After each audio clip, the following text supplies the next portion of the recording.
This is lecture number 6 of chapter electricity और इस video में हम करने वाले हैं resistance of a system of resistors और उसका सब टॉपिक है रेजिस्टर्स इन पैरेलल। तो एक्टिविटी 12.6 करते हैं। फिगर आपकी बुक में दिया हुआ है, वही मैंने बनाया है। आपने यहाँ पर 3 रेजिस्टर्स लिए हैं R1, R2, R3 और उनको हमने पैरेलल में कनेक्ट किया है। Make a parallel combination XY of 3 resistors having resistances R1, R2, R3 respectively. Connect it with a battery. Battery हमने कैसी ली है? 4 सेल उसमें, 1, 2, 3, 4, ठीक है। 4 सेल्स वाली हमने बैटरी ली है। एमीटर हमने कनेक्ट किया है, की लगाई है। Also connect a voltmeter in parallel with the combination of resistors. जो 3 रेजिस्टर्स हमने लिए R1, R2, R3, इनके साथ पैरेलल में हमने एक वोल्ट मीटर भी कनेक्ट किया है। इसके बाद चालू करने से पहले साइन बता दूं, पहले भी बताया था मैंने। पॉजिटिव टर्मिनल जो लॉन्गर होता है वो पॉजिटिव टर्मिनल और जो शॉर्टर होता है बैटरी का दैट इज नेगेटिव टर्मिनल, ठीक है। पॉजिटिव टर्मिनल से कनेक्टेड है वोल्ट मीटर तो ये पॉजिटिव, और अगर ये पॉजिटिव है तो दूसरा नेगेटिव हो गया, ठीक है। और बैटरी के नेगेटिव टर्मिनल से कनेक्टेड है एमीटर तो इधर नेगेटिव होगा और ये नेगेटिव हो गया इसलिए दूसरा पॉजिटिव हो गया, ठीक है। और क्योंकि ये पॉजिटिव टर्मिनल है बैटरी का तो करंट ऐसे फ्लो होगा, कन्वेंशनल करंट ऐसे फ्लो होगा, ठीक है। सर्किट में यहाँ से करंट जा रहा है, इसके बाद करंट डिवाइड हो जाएगा। पैरेलल कनेक्शन में करंट डिवाइड हो जाता है। एक बार वापस से सीरीज के साथ में हम समझेंगे। सीरीज कनेक्शन में हमने पढ़ा था कि वोल्टेज डिवाइड होता है, V1 V equal to V1 plus V2 plus V3 और करंट सेम होता है, ठीक है। पैरेलल कनेक्शन में क्या होता है? करंट डिवाइड होता है, I equal to I1 plus I2 plus I3 और क्या सेम रहता है? V सेम रहता है। V सेम रहता है और करंट डिवाइड हो जाता है। यहाँ पर करंट I फ्लो हुआ। अब इस X टर्मिनल पे आते ही 3 वायर्स बने हुए, एक XL, इधर से XP और इधर से XR। R नहीं लेंगे क्योंकि R तो हम बहुत बार ले चुके हैं। R की जगह यहाँ पर R के बाद S और फिर यहाँ पर T, ठीक है। तो 3 में करंट डिवाइड हो गया तो यहाँ पर करंट I1, यहाँ पर करंट I2 और यहाँ पर करंट I3 फ्लो होगा। करंट डिवाइड हो जाएगा पैरेलल कनेक्शन में, ठीक है। अब दिया हुआ है एक्टिविटी में प्लग द की प्लग कर दी हमने तो क्या होगा? एमीटर में रीडिंग आ जाएगी और वोल्ट मीटर में भी कुछ रीडिंग आ जाएगी, ठीक है। Potential difference across each resistors is also V। अगर आप रीडिंग देखोगे तो पोटेंशियल डिफरेंस कॉम्बिनेशन के अक्रॉस V मिलेगा, पोटेंशियल डिफरेंस इन तीनों के कॉम्बिनेशन के अक्रॉस V मिलेगा। और अगर आप इसको वोल्ट मीटर को इंडिविजुअल रेजिस्टर्स के अक्रॉस लगा के देखोगे तो भी आपको V पोटेंशियल डिफरेंस ही मिलेगा। इसके लिए आगे दिया हुआ है, आगे नेक्स्ट स्टेप में, ठीक है। This can be check by connecting the voltmeter across each individual resistors.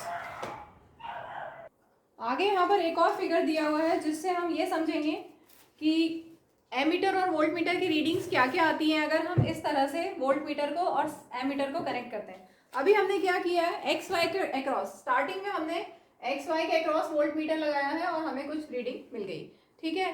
अब हम क्या करेंगे? R1 के अक्रॉस जो पॉइंट्स है L1, R1 के जो टर्मिनल्स है L और M, उसके अक्रॉस हमने वोल्ट मीटर कनेक्ट किया और एमीटर को उसी के साथ सीरीज में कनेक्ट किया। एक बार साइन तो वही रहेंगे जो हमने बनाए हुए थे पहले। इधर बैटरी थी, यहाँ पे नीचे अगर आप देखोगे तो इधर बैटरी है और इधर की, और एमीटर तो हमने उधर शिफ्ट कर दिया, ठीक है। करंट ऐसे फ्लो होगा, ये पॉजिटिव टर्मिनल है, करंट फ्लो होगा, करंट डिवाइड हो जाएगा तीनों में, I1, I2, I3। I current will be divided in 3 resistors, ठीक है। तो अगर आप यहाँ से देखोगे तो V की जो वैल्यू आएगी वो सेम होगी। अगर हमने across LM, across first resistor R1 अगर हमने वोल्ट मीटर कनेक्ट किया है तो जितनी वैल्यू हमें यहाँ मिली थी वही मिलेगी सेम। इसके बाद अगर हम करंट की वैल्यू देखेंगे तो करंट की वैल्यू कम मिलेगी, जितनी एक जहाँ पे जो जितना I करंट था उससे यहाँ पर कम मिलेगी। मतलब I1, यहाँ पर I1 करंट फ्लो हुआ, इस रजिस्टर में R1 रजिस्टर में I1 करंट फ्लो हुआ, एमीटर में रीडिंग कुछ कम आएगी, जो एक्चुअल जो टोटल करंट है उससे कम वैल्यू यहाँ पर आएगी and let that current be I1। इसके बाद हम क्या करेंगे? इस वोल्ट मीटर को यहाँ से हटा के और एमीटर को यहाँ से हटा के हम यहाँ लगा देंगे। यहाँ पर वोल्ट मीटर लगा दिया, ठीक है, अक्रॉस PQ, और यहाँ पर हमने एमीटर लगा दिया। फिर हमें कुछ वैल्यू मिलेगी, कैसी वैल्यू होगी? सेम। जितनी V थी, ये जितना पोटेंशियल डिफरेंस था, same potential difference across R2 भी हमें मिलेगा। इसके बाद हम यहां से हटा के यहां पर लगा देंगे R3 के अक्रॉस वोल्ट मीटर लगा देंगे, ठीक है, और यहाँ पर एमीटर भी लगा दिया। तो आपको क्या मिलेगा, वोल्ट पोटेंशियल डिफरेंस की वैल्यू सेम मिलेगी, ठीक है, और करंट की वैल्यू चेंज हो जाएगी। I1, I2, I3 तीन करंट फ्लो होंगे। क्लियर है? डेरिवेशन करना है, हम डिराइव करने वाले हैं, यहाँ पर हम डिराइव करने वाले हैं 1/RP is equal to 1/R1 plus 1/R2 plus 1/R3। इसका हम डेरिवेशन करने वाले हैं।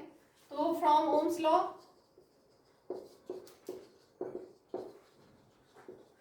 I इक्वल टू V/R ऐसा लिख सकते हैं इस एक्टिविटी के लिए।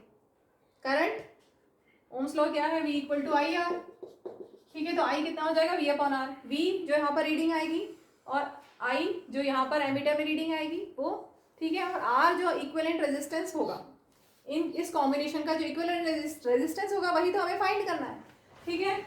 ऑल्सो I1 इक्वल टू क्या सेम होगा, अभी बताया था। यहाँ पर जब हम एक्सपेरिमेंटली करोगे तो आपको क्या सेम मिलेगा, पोटेंशियल डिफरेंस सेम होगा।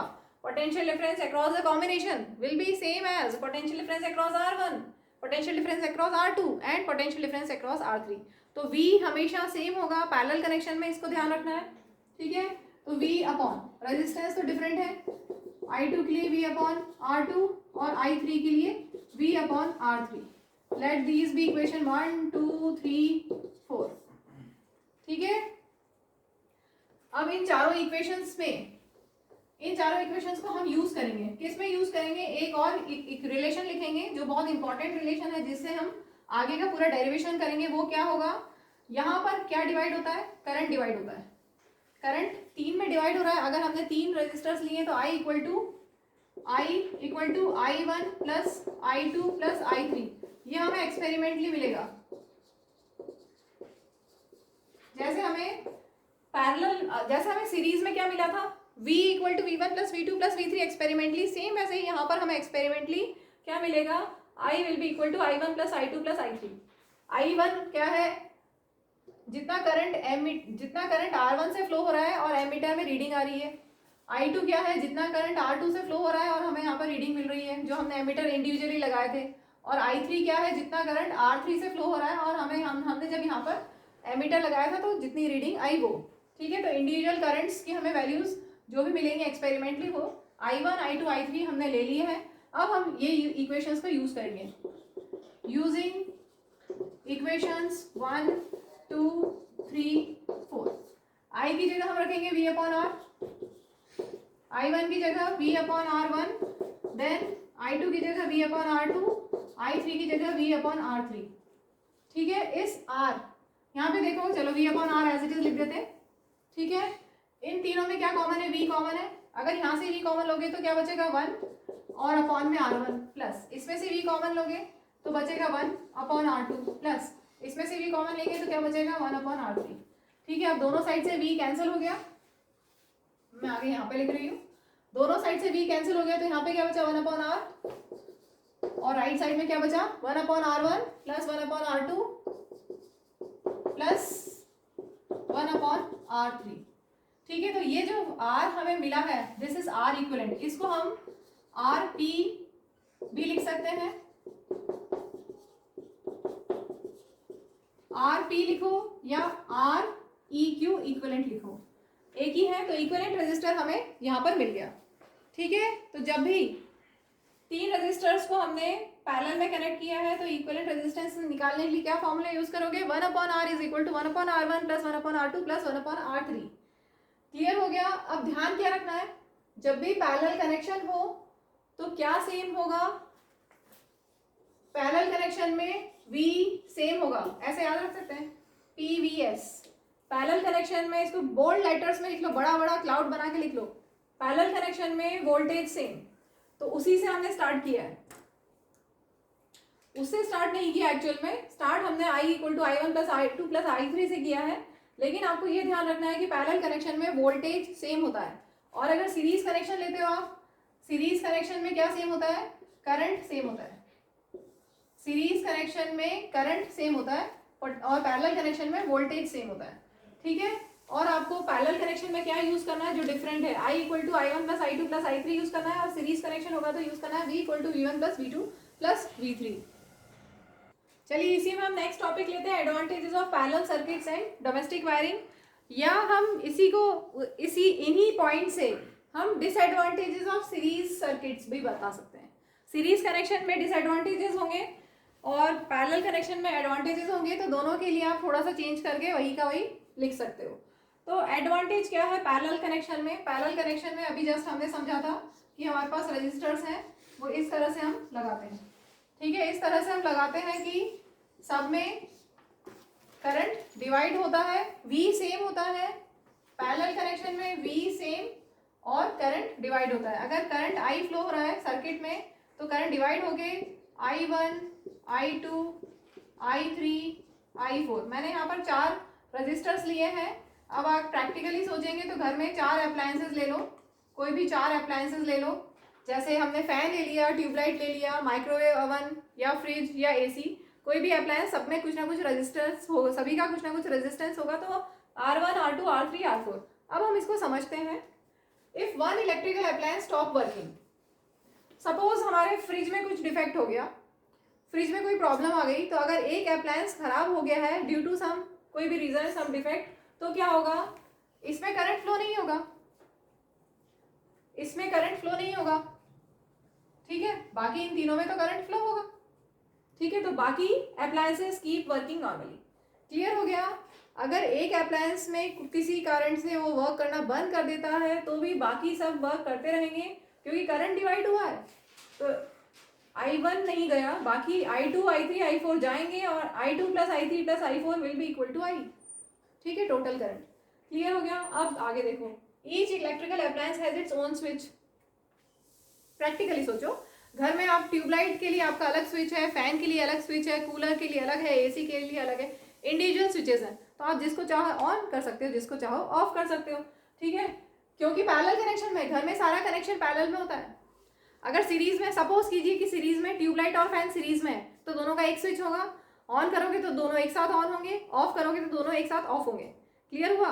तो घर में हमारे यहाँ जितने भी कनेक्शंस होते हैं, मैक्सिमम कनेक्शंस पैरेलल में होते हैं। जिसको चाहो ऑन करो, जिसको चाहो ऑफ करो। तो ये पैरेलल कनेक्शन है। पैरेलल कनेक्शन में उसी के अकॉर्डिंगली करंट फ्लो होता है। उसका कितना रेजिस्टेंस है, अगर कम रेजिस्टेंस है तो ज़्यादा करंट फ्लो होगा, ज़्यादा रेजिस्टेंस है तो कम करंट फ्लो होगा, फ्रॉम ओम्स लॉ, ठीक है। तो each electrical appliance has its own switch due to which it can be turned on or off independently without affecting other appliances. Clear हो गया? नेक्स्ट, हम जो घर में हमारे यहाँ इंडिया में जो सप्लाई होता है वो है 220 वोल्ट, बताया था पहले भी मैंने। बाहर की कंट्रीज में, अलग अलग कंट्रीज में अलग अलग पोटेंशियल डिफरेंस होता है, अलग अलग सप्लाई होता है। जैसे US में 110 वोल्ट होता है, हमारे यहाँ पर 220 वोल्ट इंडिया में चलता है। तो each electrical appliance get the same voltage 220 volt as that of the power supply line. 220 volt की सप्लाई लाइन है, अगर हमने सप्लाई लाइन 220 वोल्ट की दी है तो सभी अप्लायंस को 220 वोल्ट मिलेगा। इसके बाद बहुत ही इंपॉर्टेंट रिजल्ट एक और है, उसके लिए हम फॉर्मूला देखते हैं इक्विवेलेंट रेजिस्टेंस का। अभी देखा था हमने 1/Rp is equal to 1/R1 plus 1/R2 plus 1/R3। अगर हमने 2 रेजिस्टेंस लिए तो ये हटा देना, 4 लिए तो एक और ऐड कर देना, ठीक है। तो ऐसे केस में एक एग्जांपल से समझते हैं एक्चुअल में, क्योंकि R1, R2, R3 जब लेंगे तभी समझ में आएगा अच्छे से। सपोज हम छोटी छोटी वैल्यूज ले लेते हैं समझने के लिए, 2 ही ले लें, चलो 2 ले लेते हैं तो और ज़्यादा ईजी हो जाएगा, कैलकुलेशन कम हो जाएगा हमारा। सपोज R1 है 2 और R2 है 1, ठीक है। तो 1/Rp कितना होगा? 1/R1 प्लस 1/R2, ठीक है। अब एलसीएम लिया हमने, 2 और 1 का एलसीएम 2, तो यहाँ पर हुआ 1 प्लस 2 दैट इज 3/2। तो क्या आया हमारे पास? आया 1/Rp इज इक्वल टू 3/2। इससे Rp कितना मिल जाएगा? Rp will be 2/3 that is 0.66। तो हमारा R1 था 1 ओम, R1 था 2 ओम, R2 था 1 ओम, और हमें इक्विवेलेंट रेजिस्टेंस क्या मिला? इन दोनों से भी कम, इन दोनों से भी कम। तो ओवरऑल रेजिस्टेंस क्या हुआ? रिड्यूस हो गया, कम हो गया ना। हमारा कितना था? 2 ओम था और 1 ओम था, और हमें इक्विवेलेंट रेजिस्टेंस कितना मिला? 0.66 ओम। तो यही है, the overall resistance of the house hold circuit is reduced.